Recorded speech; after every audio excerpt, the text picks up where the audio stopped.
तो सभी मसीह भाई बहनों को जय मसीह की। आइए हम वचन पढ़ेंगे आज रोमियो की पत्री। प्रभु हमें इन वचनों से आशीष दे और हम आत्मिकता में बढ़ते जाएं। और प्रभु हर एक वचनों को हमें बहुत अच्छे से समझा चुके हैं, इसके लिए परमेश्वर का धन्यवाद हो। रोमियो की पत्री और ऐसे 16वां अध्याय और उसके 17वें और 18वें वचन में क्या लिखा है। पौलुस क्या कहता है, अब हे भाइयों, मैं तुमसे विनती करता हूँ कि जो लोग उस शिक्षा के विपरीत जो तुमने पाई है फूट पड़ने और ठोकर खाने के कारण होते हैं, उन्हें ताड़ लिया करो और उनसे दूर रहो। ये वचन एक प्रचारकों के लिए है जो क्या करते हैं, ऐसे मसीह विश्वासियों को ऐसे शिक्षा देते हैं। एक प्रचारक होते हैं, है ना, जो भेड़ियों की ऐसे रक्षा करते हैं, जो एक जिनको चरवाहा भी कहा जाता है। तो उनके लिए ये वचन ऐसे पौलुस कह रहा है यहाँ पे। तो यहाँ पे पौलुस क्या कह रहा है कि जो शिक्षाएं मसीह विश्वासियों को ऐसे दी जा रही हैं, यदि वे बाइबल के अनुसार नहीं है, तो पौलुस क्या कह रहा है कि हे भाइयों, मैं तुमसे विनती करता हूँ कि ऐसे लोगों को तुम क्या करो, ताड़ लिया करो, है ना, परख लिया करो और उनसे दूर रहो।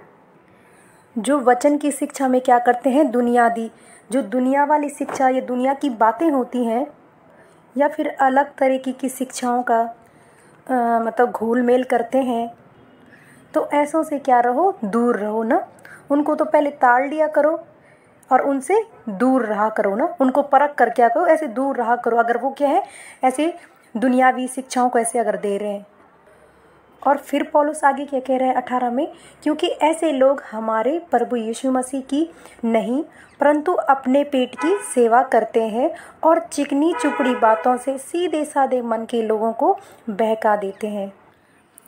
तो यहाँ पे पौलुस क्या कह रहा है कि ऐसे लोग क्या है, मसीह की सेवा नहीं कर रहे हैं, प्रचार की सेवा नहीं कर रहे हैं, बल्कि ऐसे लोग अपने ही पेट की सेवा कर रहे हैं।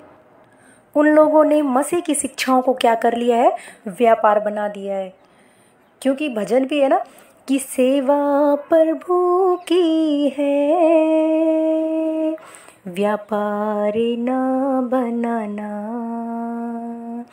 उन्होंने क्या कर दिया, आज प्रभु की शिक्षाओं को क्या कर दिया है, ये काम किसका है, आज प्रभु का है, और प्रभु के कामों को उन्होंने क्या कर दिया, ऐसे व्यापार बना दिया है। तो पौलुस क्या कह रहा है कि ऐसे लोगों से दूर रहा करो, ऐसे लोगों को ताड़ लिया करो। ये क्या करते हैं, बहुत ही चिकड़ी चुपड़ी बातें करते हैं। और जो भोले भाले लोग होते हैं, जिनको वचन का ज्ञान नहीं होता है, उन्हें क्या कर देते हैं, भरमा देते हैं।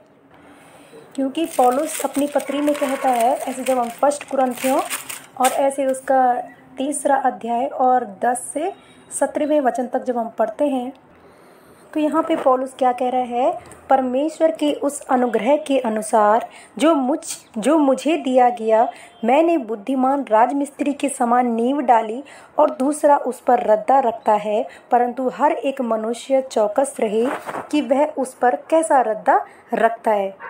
तो यहाँ पर पौलुस क्या कह रहे हैं कि जो अनुग्रह मुझ पर हुआ, उसके अनुसार मैंने एक राजमिस्त्री की तरह, एक बुद्धिमान राजमिस्त्री की तरह उस विश्वासी की नींव डाली है ना।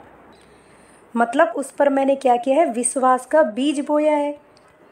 अब दूसरा कोई सेवक आकर उस पर अगर रद्दा रखेगा, यानी कि अगर वो उसको और आत्मिक बातें बताने वाला अगर होगा, जो सचमुच मसीह विश्वासी, जो चरवाए हैं, जो सचमुच आत्मिक रीति से कार्य कर रहे हैं, अगर उस पर दूसरा रद्दा रखता है, उसको आत्मिक शिक्षाएं देता है, तो उसको क्या करेगा, वो विश्वास में बढ़ाएगा, उस रद्दे को बढ़ाएगा।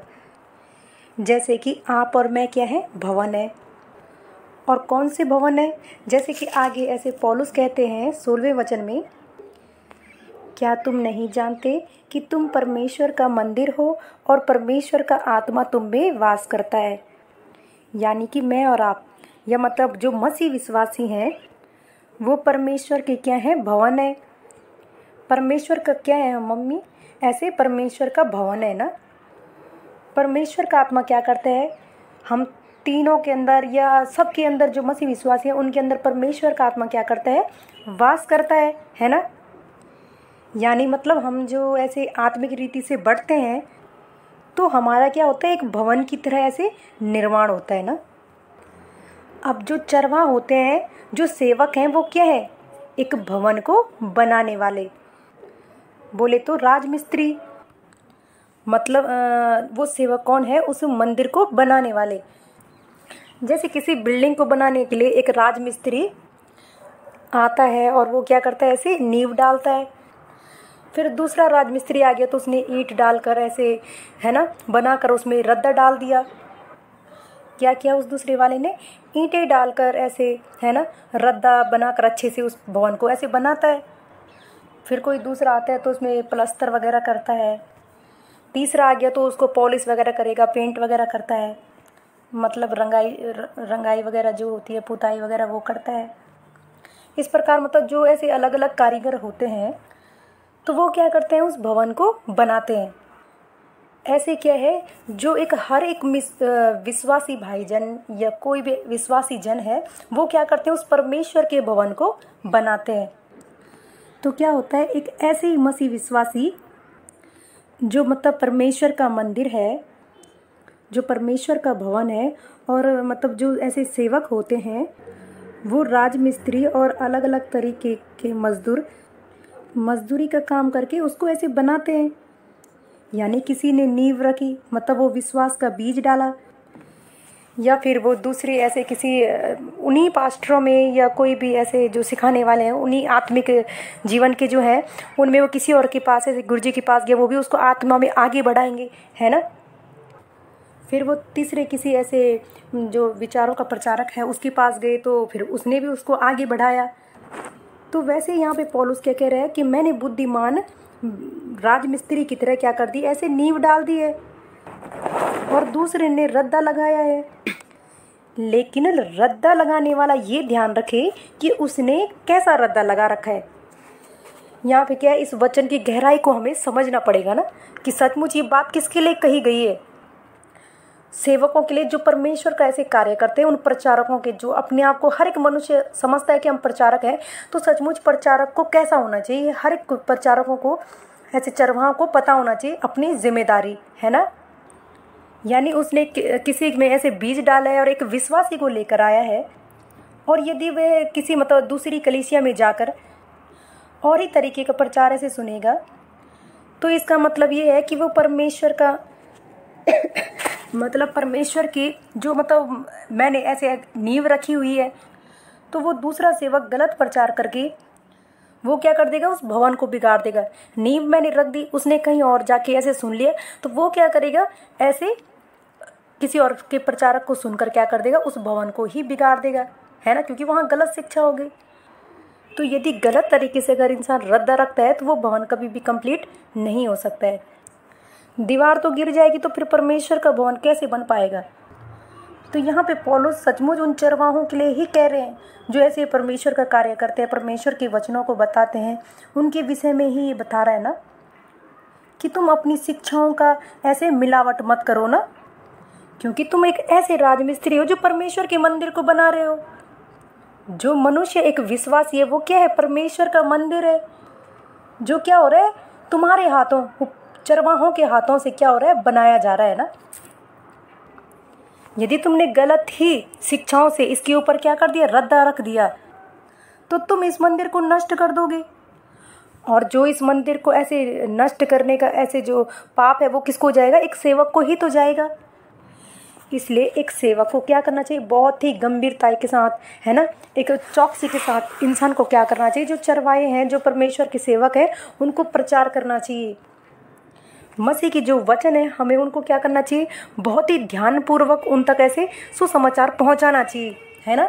कोई मिलावटी ना हो ना उस सुसमाचार में, कोई लुभाने वाली बातें ना हो उस सुसमाचार में। ऐसा नहीं कि हमने कोई भी अपनी दुनियावी मिलावट बातों को ऐसे वहाँ पे शामिल कर दिया, क्योंकि अगर गलत तरीके से अगर रद्दा रख लिया तो वो याद रखे कि वो परमेश्वर के मंदिर को, उस भवन को क्या कर रहा है, बिगाड़ रहा है। परमेश्वर की जो मंदिर की सुंदरता है उसको क्या कर रहा है, बिगाड़ रहा है। क्योंकि यदि अगर मतलब किसी अनाड़ी ने ऐसे रद्दा रख दिया, कोई अनाड़ी मनुष्य है, उसने क्या करेगा, रद्दा रख दिया, तो फिर वो दीवार क्या होगी, टेढ़ी मेढ़ी बनेगी। ये जिसको जो मिस्त्री नहीं होगा वो मिस्त्री ऐसे दीवार का काम करना शुरू कर देगा, पत्थर पे पत्थर ऐसे चिनाई करना शुरू कर देगा, तो वो दीवार टेढ़ी भी जा सकती है ना, जल्दी टूट भी सकती है, क्योंकि उसको नहीं है जानकारी। और फिर क्या होगा, फिर वो भवन ऐसे सुंदर नहीं दिखाई देगा, क्योंकि मैं और आपके हैं परमेश्वर का भवन है, और जो सेवक हैं उसको बनाने वाले कौन है, राजमिस्त्री और मजदूर हैं। और यदि वो सही रीति से ऐसे परमेश्वर का काम नहीं करेंगे तो ये भवन सही रीति से नहीं बन पाएगा। तो ये आज क्या है, बहुत ज़रूरी है कि अगर हम परमेश्वर का मंदिर है और हम परमेश्वर के भवन को बनाना चाहते हैं तो हमें क्या करना चाहिए, एक अच्छे राजमिस्त्री को देखना चाहिए, है ना। हमें उनको क्या करना चाहिए, ताड़ लेना चाहिए, क्योंकि पौलुस कहता है कि हम राजमिस्त्रियों को क्या करें, ऐसे ताड़ लेना। यदि हम कोई भवन बनाना चाहते हैं या घर बनाना चाहते हैं तो क्या हम ऐसे अच्छे कारीगर या अच्छे मजदूरों को नहीं ढूंढते हैं, राजमिस्त्री को अच्छा से, मतलब हर इंसान क्या करते हैं, अच्छा देखते हैं ना कि हम अच्छे से ऐसे घर को बनाएं अपना। ऐसा तो है नहीं कि हम जिसको काम नहीं आता हो, घर ऐसे अनाड़ी हुआ कोई और उसको हम अपने घर का ऐसे भवन बनाने के लिए बोल देंगे, तो ऐसा तो होगा नहीं, क्योंकि वह तो उसको बिगाड़ देगा, फिर हमारा पैसा मटेरियल जो भी है सब बिगाड़ देगा वो। ऐसे जब हम परमेश्वर के मंदिर को बना रहे हैं या परमेश्वर के मंदिर बनना हम ऐसे अगर बनने जा रहे हैं तो हमें ऐसे लोगों से खुद को बचा के रखना पड़ेगा जो क्या कर रहे हैं, अपनी शिक्षाओं में दुनियावी शिक्षाओं की ऐसे क्या करते हैं, मिलावट करते हैं। हमें क्या करना पड़ेगा, ऐसे पहचानना होगा, आत्मिक रीति से उनको क्या करना पड़ेगा, जांचना पड़ेगा, ये राजमिस्त्री सही है कि नहीं, इसने रद्दा सही से लगाया कि नहीं, है ना। क्योंकि यहाँ पे पौलुस स्वयं कह रहा है, और दूसरा उस पर रद्दा रखता है, परंतु हर एक मनुष्य चौकस रहे कि वह उस पर कैसा रद्दा रखता है, क्योंकि उस नींव को छोड़ जो पड़ी है और वह यीशु मसीह है, कोई दूसरी नींव नहीं डाल सकता। और फिर वचन आगे क्या लिखा है 13वें में, और यदि कोई इस नींव पर सोना या चांदी या बहुमूल्य पत्थर या काठ या घास या फूल का रद्दा रखता है तो हर एक का काम प्रकट हो जाएगा, क्योंकि वह दिन उसे बताएगा, इसलिए कि आग के साथ प्रकट होगा, और वह आग हर एक का काम परखेगी कि कैसा है ना।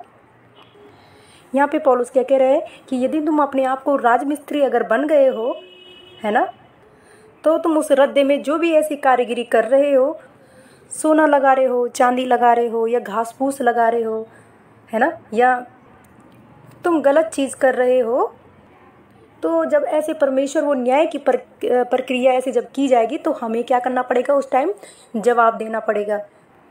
जो क्या है, सेवक हैं, जो परमेश्वर का कार्य करते हैं, उनको क्या करना पड़ेगा, ऐसे जवाब देना पड़ेगा कि भाई हमने उस नींव पर कैसा रद्दा ऐसे रखा था ना, हमने सोना लगाया था, चांदी लगाई थी, ये घास फूस लगाया था, हमने क्या चीज़ रखी थी, ये किस प्रकार का हमने रद्दा रखा था, हमने ये चीज़ वहाँ पे परमेश्वर ऐसे देखेगा, है ना।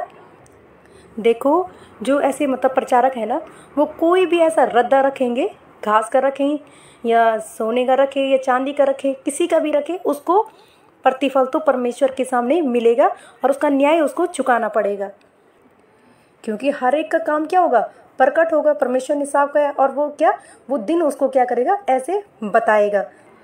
और क्या होगा, वह आग हर एक के कामों को परखेगी, है ना, कि भाई इसका काम कैसा था ना। तो ये क्या है, ये वचन उनके लिए है जो सेवक हैं, जो प्रभु का ऐसे वचन बताते हैं, है ना, जो मतलब उपदेशक ऐसे बनते हैं ना कि हाँ हम परमेश्वर का वचन बताएंगे, ये उनके लिए ऐसा है ना।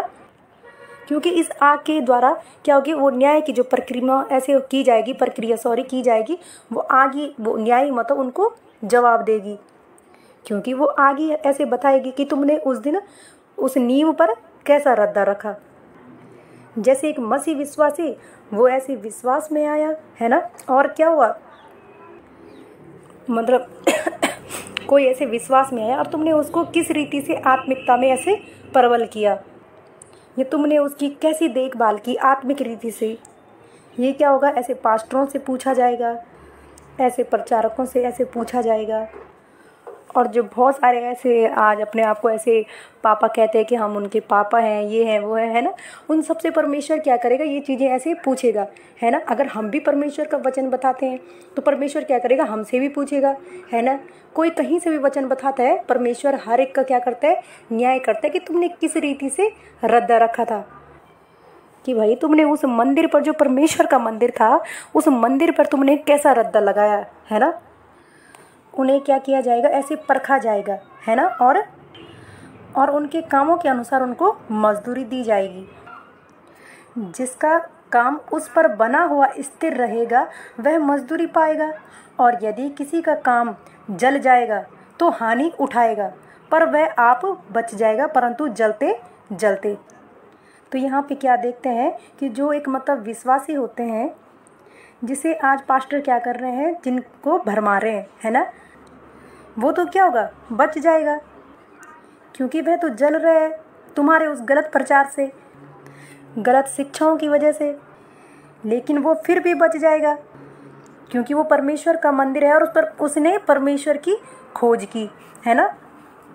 और जैसे हमने भी ऐसे परमेश्वर की खोज में थे, पर हमें भी क्या थी, ऐसे गलत शिक्षाओं का ऐसे हम भी शिकार हो रहे थे, तो वो इंसान तो क्या हो जाएगा, बच जाएगा, क्योंकि वो परमेश्वर की खोज में था।